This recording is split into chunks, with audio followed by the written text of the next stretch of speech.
Rapid fire time as we roll into the second hour of Budweiser's Weekday Sports Beat tonight, along with Vince DiDario. I'm Sean Stiers. Vince, we did the position group rankings to start off the show tonight, and I see the chat on the YouTube side is still going crazy over that. So maybe we did something right. I don't know.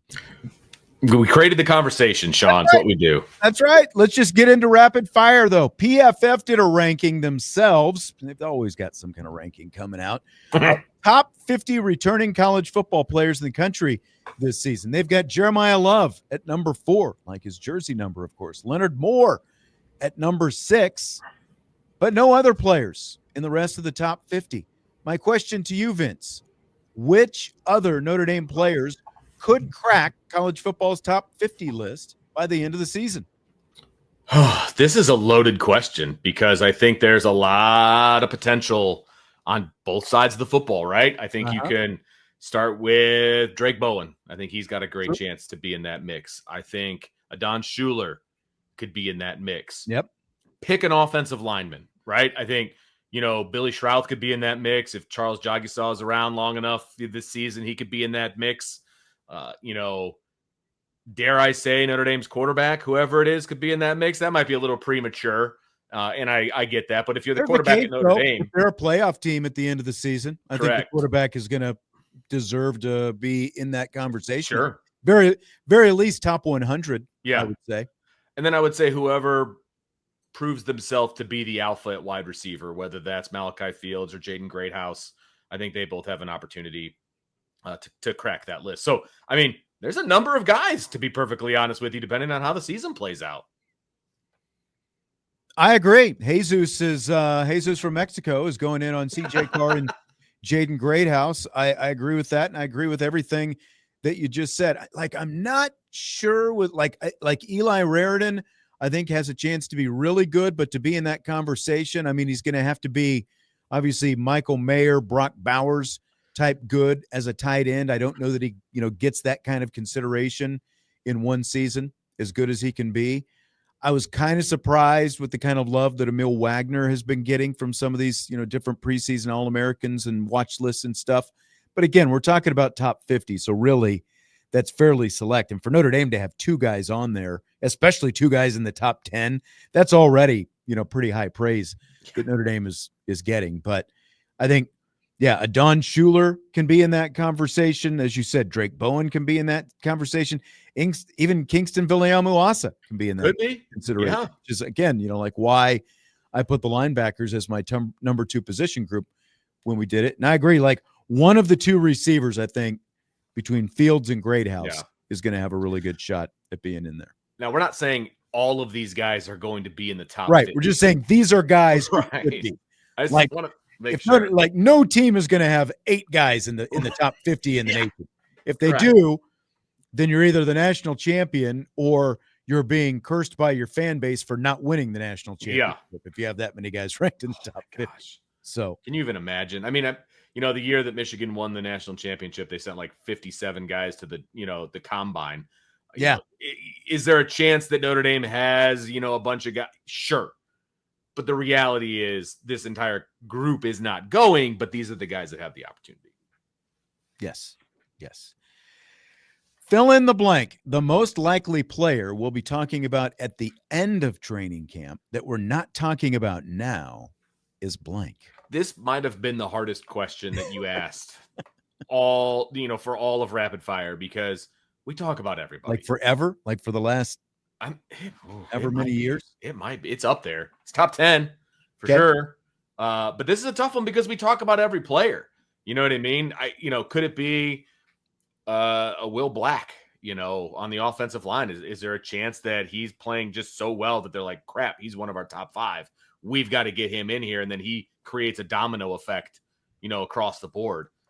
If that happens, we will be talking about Will Black. You know what I'm saying? So, I'm trying to think of guys along those lines. Could it be the safety that ends up starting across from Adon Shuler? Well, could that be? But we've talked about those guys a bunch. Like, this is a very popular guy that Christopher Hardy is putting in there, Jadon Blair.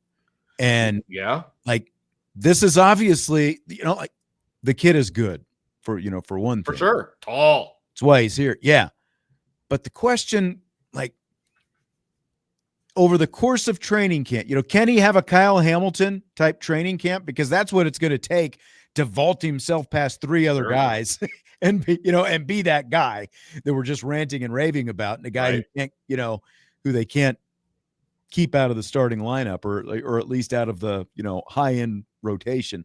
That's why I have a hard time, as talented as he is and the skill set that he has. That's why I have a hard, but he would qualify, because none of us are just like jumping on the Jadon Blair boat right now, because we haven't actually been able to go out there and see what he looks like compared to some of these other guys. I think he's uber talented. I do. Yeah.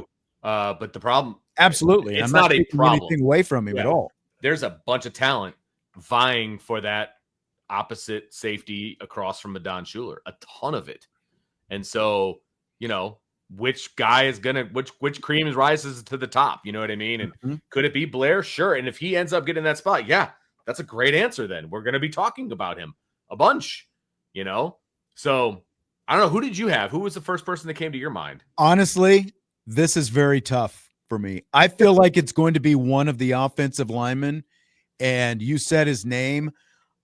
Like, I'm just, something always happens on that offensive line. The last 2 years, something has happened on that offensive line. So I'm not going to disregard Will Black at this point. That would be kind of my, again, like maybe I'm, double talking, because I'm saying, well, Jadon Blair has more in front of him going into camp, whereas because of the injuries to two very key guys going into camp, there's at least a chance for a young guy like Black to potentially get some looks. So I'll say him. Okay. Right. Look at that. We're right here together, there. We're both thinking the same guy. I mean, just from, whispers and things like that, he's turning heads right now. Yeah. And he's going, like I said, he's going to have to force hit the hand of Joe Rudolph.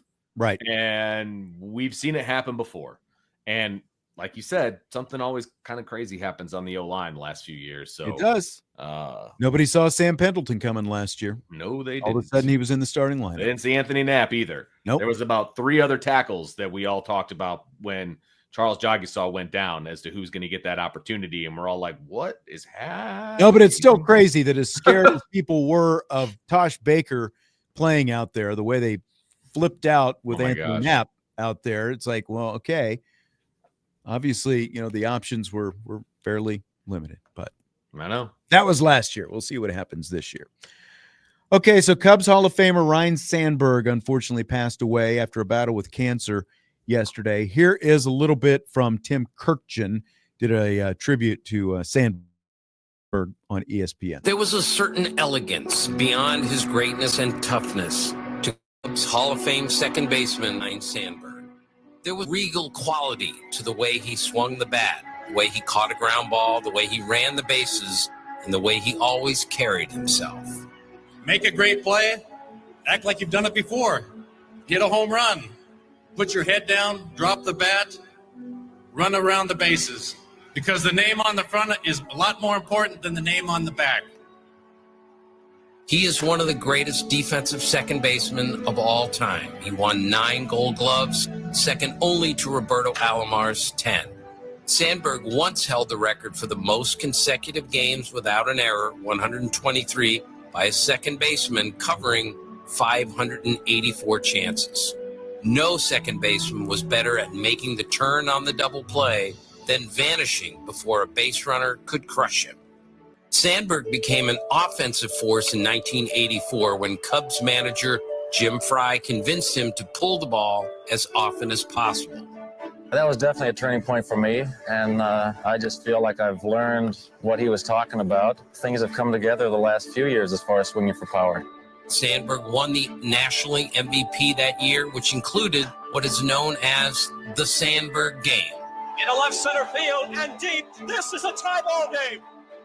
On June 23rd against the Cardinals, he went 5 for 6 and hit game-tying homers in the 9th and 10th inning against brilliant closer Bruce Sutter. Look out! Do you believe it? It's gone! leading the Cubs to a 12-11 victory. In 1990, Sandberg led the NL in homers with 40. He would finish with 282. He also stole 344 bases. He and Hall of Famers Joe Morgan and Craig Biggio are the only primary second basemen in baseball history with 250 homers and 300 steals. Indeed, Sandberg could play the piano and move it too. All right, so there's Tim Kirkjian on the career and the passing of the great Ryne Sandberg, passed unfortunately yesterday after a long battle with cancer. Vince, you are a lifelong Cubs fan. Where does Ryne Sandberg rank in terms of the great Cubs greats of your lifetime? He's right up there. See that bat right behind me there, Sean? I do. For the people on the YouTube channel, signed by Ryne Sandberg, and it hangs on my wall. That should tell you. Did you get that when he came to South Bend a few years back? So my aunt bought me that bat, and it had like an engraved signature from him, and it's got like all of his accolades. It was when he went into the Hall of Fame is when she got that bat for me. When he came in as the opposing manager into South Bend, I took that bat to the game, and he was signing autographs after the game was over. And my father-in-law, being 6'3" or whatever he is, like leaned over the entire crowd and put the bat right in his face. And he grabbed it, signed it, and handed it back. So it's one of my most like sports memorabilia prized possessions. I've got a bat signed by Ryne Sandberg, and I've got a baseball signed by Johnny Bench. Those are my two favorites. And it's because I was a catcher, so I had to get Johnny Bench, right? Yep. So, but no, Ryne Sandberg is one of my first idols growing up, being that he was the best player on a Cubs team that I rooted for. I grew up a Cubs fan because my entire one side of the family is from Chicago. They're all Cubs fans, and it's like you had to be a Cubs fan to be in my family. And so he was my idol growing up, man. And it was a very sad day yesterday. I was watching the Cubs game last night, and he passed away, or the word came out that he passed away in the middle of the game. And they started talking about it. And then, like I said, I watched all the tribute videos today, and it was kind of tear-jerking, to be perfectly honest with you. There's one thing that I still want to watch that I kind of came across that I haven't had a chance to listen to yet, but I believe it was, let me see here. There's a clip of, I think it was Andre Dawson, and I'll have to double check, but Ryne Sandberg reached out to Andre Dawson and Mark Grace, and just to tell him how much he loved them and how much he loved Cubs fans and all that, like 2 days ago. You know, it's like, wow, come on, man. It's almost like he kind of knew it was coming. That just tears your heart out, man. Yep. So very sad day to be a Cubs fan, and feel really bad for his family and for him, and kind of how that all went down. And it was Sean Dunston, Andre Dawson, and Mark Grace. He called all three of those guys. I mean, he was a rookie. Sandberg was in 81, got traded to the Cubs in the offseason. So from 82 and into the 90s, he was like Mr. Cub, like the second coming of Mr. Cub, and like that double play combination with him and Shawan Dunston. Shawan and Ryne. That's right. Yeah, Sean, and then Gracie, and they had Rafael Palmeiro in the mix there for a little while, and you had Andre Dawson there out in right field. Like that was like even growing, because I was actually listening to an interview. They had Alex Cora, the Red Sox manager, on Jim Rome, which is on the air here before we start the show. And so Rome was asking him about Ryne Sandberg, and just like me, Cora grew up in the era of WGN when you still had the Superstation. Yep. So like, even though like I lived in Kansas, we could watch the Cubs all the time. It was basically Cubs Royals, that's what and the Atlanta Braves as well. And when the Braves were still horrible back then, so you would watch more of the Cubs, because even though the Cubs only had a couple years, but like it was obviously Rhino out there all the time. And that great 84 team that unfortunately for them fell flat in the NLCS against the Padres. They would have been a buzzsaw for the Detroit Tigers in the World Series anyway. But he was so smooth at second base, and like just the numbers that he put up, for a second baseman before the steroid era, basically Right. in the last all natural era. He was put, both home run, like the first second baseman to ever have consecutive 30 home run seasons, which is Yeah. amazing. Cause especially once by the time you got to Jeff Kent, everyone, whatever, Right. everyone's popping 30 home runs now, it seems like, but he was the first to do it for And second baseman. he's just so old school, right? He just Yeah. did his job. Wasn't flamboyant about it. He just came out there every single day, did his job, did it at a high level, and was an icon in Chicago sports history. The number 23, the whole thing. Him and Jordan were there together, and it was always this. The number 23 was always a thing in Chicago because of him and Michael Jordan. Like, that's pretty good company to hang out in, and they were the icons of Chicago in the 90s. Mm-hmm. And Absolutely. that's what I remember is Absolutely. the 90s and him and Jordan. Rest in peace to the great Ryne Sandberg. Hey, don't forget, you can always watch us on either YouTube channel, the Irish Breakdown YouTube channel, or the Sports Radio WSBT YouTube channel, and subscribe to that Sports Radio WSBT channel while you're there. We're just a brand new, up and running YouTube channel. We're a little baby. trying to get it sprouted and get him walking a little bit. Vince, Chicago Bears training camp, of course, is underway. All NFL training camps are now underway. Scale of 1 to 10, what's your excitement level for the start of the Ben Johnson era? I'm still in mourning about them taking Caleb Williams. Oh, we're still number one. doing that, huh? It's going to take me a little while to get over that. I'm not going to lie. A lot of people are high on Caleb Williams. I know they are. I don't hurts see you. it. And It hurts me. I don't see it yet. Now, I do think the Ben Johnson hire was a very, very good one. And I am very interested to see what the offense looks like, if they're able to put the defense together, all of those different things. So, I mean, my intrigue level is like at a 7.5 to 8 is where I would say. And I'm much more excited for the Notre Dame season than I am for the Bears. I can see that. But I watch the NFL. So, I mean, I'm going to watch the Bears when they're on. Yeah. It's just hard for me to root for number 18. That's just the hardest thing for me right now. And maybe Until I'll he starts winning. You'll be pulled along begrudgingly. We'll he actually starts winning. We'll see. He's got a lot of weapons around him. And, they rebuilt the offensive line again. Mm-hmm. And so we'll see what that looks like. This is very much a believe it when I see it kind of a situation, Sean. Were you watched the quarterback doc on Netflix? Yes. I watched it as well. I just watched the last episode the other night. I knew that the Lions, obviously Ben Johnson was the offensive coordinator for the Lions the last few years. I knew that they ran some trick plays. I didn't realize how many trick plays they ran. And so, not that you're going to build your whole offense on trick plays, but at the very least, I think you're going to be somewhat entertained by the Bears offense this year, which you haven't really been able to say for the last few years. I feel like you're always going to sort of be on your toes. Should be a little bit more entertaining product out there.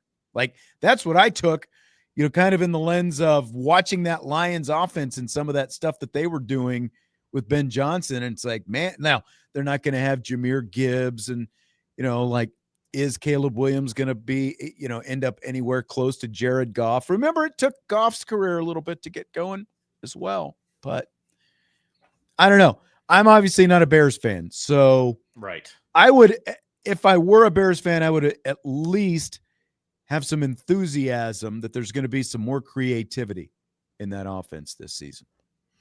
Absolutely. And the offense for the Chicago Bears has been putrid pretty much my entire lifetime. They've always been a defensive driven team, and they finally got an offensive guy in there as head coach. What is that going to look like? It's intriguing. I'm very intrigued by it. And the NFL is supposed to be entertaining. So I'm hoping that it is entertaining. It's just hard. It is. It's just hard to get excited about it.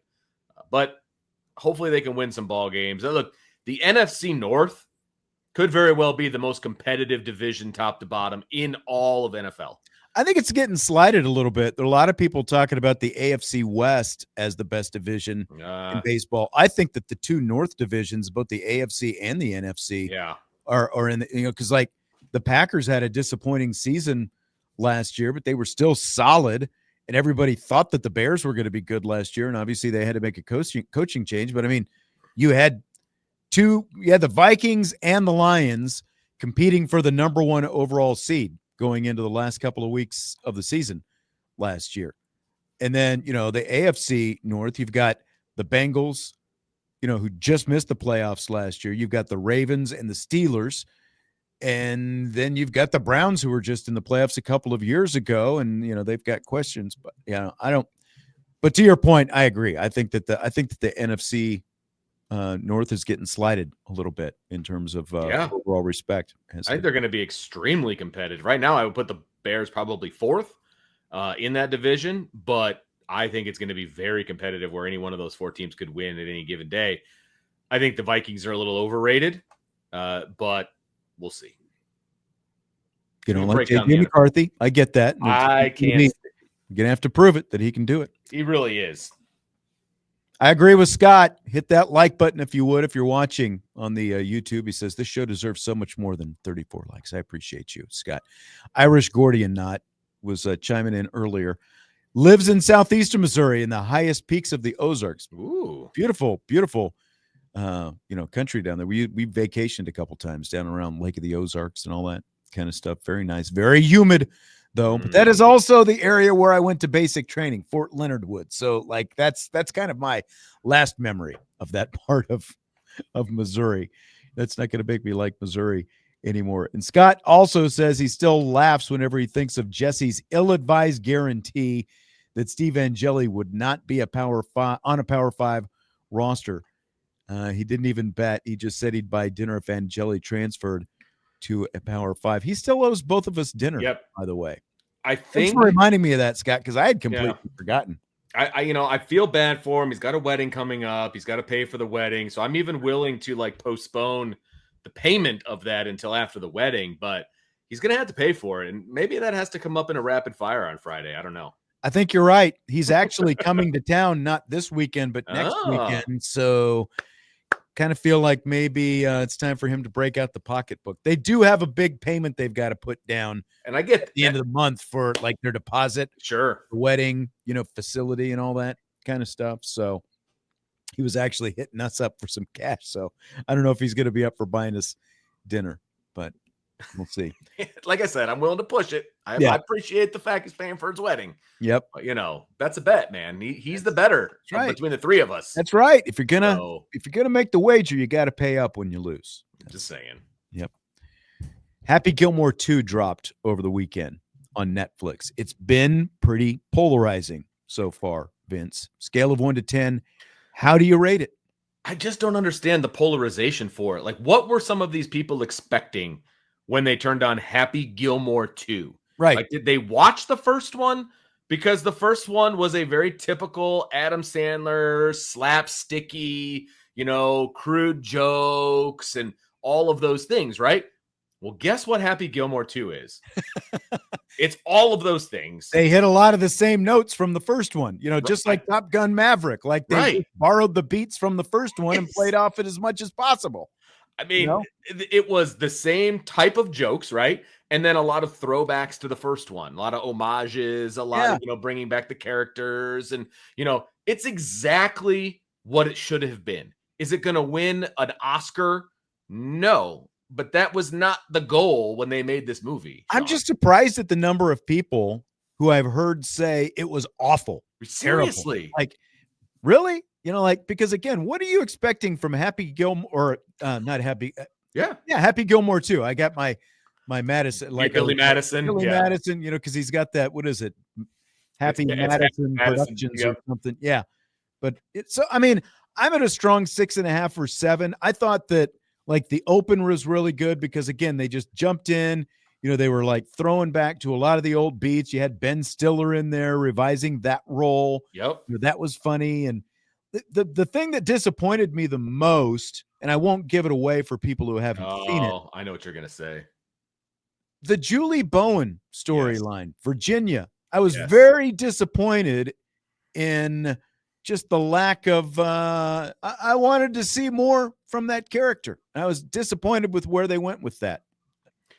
Are you Shocked. do you back me up on that? 100%. I was excited to hear that Julie Bowen was in this. Me too. And they brought her back in like, again, don't want to ruin it for anybody that hasn't seen it, but her participation was not what I was anticipating, and that was very disappointing to me as well. And I watched it with my kid, and I looked over at him. I was like, why did they do that? And then, of course, I immediately go to the Google machine, and I'm like, why did they? and they're like, well, Happy needed some adversity in his life. I'm like, no, he didn't. He did not need that. He had the goal of making money for his daughter's schooling and all. Like, that's all the adversity that he needed. Yep. I disagree wholeheartedly with that particular decision. Yeah. The only, like, the golf at the end, that's where, like, one, it was too long. It was like a 2-hour comedy. It should have been an hour and 45 minutes tops. They did stretch it too long. Usually those kind of, it's like 90 minutes to an hour and 45 minutes. Sure. So it's like 15 to 20 minutes too long. The golf stuff at the end, that's where it went off the rails to me. Like, if you're going to knock it, I just thought it was kind of stupid, weird. The golf stuff that they were doing. And I realized they were trying to, like, again, with the story and trying to find some different kind of spin. But that was, other than that, it's an Adam Sandler movie. And, Right. like, most of his comedies over the last 20 or so years haven't been that great, but I actually thought that this was one of the better ones that he's done. But again, it's like the nostalgia play. That's what's in right now. Go to the old IP and go for the nostalgia. And it worked. I'm Yep. sorry. It worked. As well. 62 cameos in that, by the way. There were a lot. Yes. And I didn't catch them all the first time. I actually saw a video that said there were 74. So there you go. Oh, wow. Well, maybe even more. Yeah. Ton of golfers. Travis Kelce had a funny role in there as well. All right, we're going to have to wrap it up with that. We've got South Bend Cubs baseball coming up next here on Sports Radio WSBT. We will be back tomorrow with more, our final day before the start of Notre Dame fall training camp. We will talk to you then. Budweiser's Weekday Sports Beat with IrishBreakdown.com.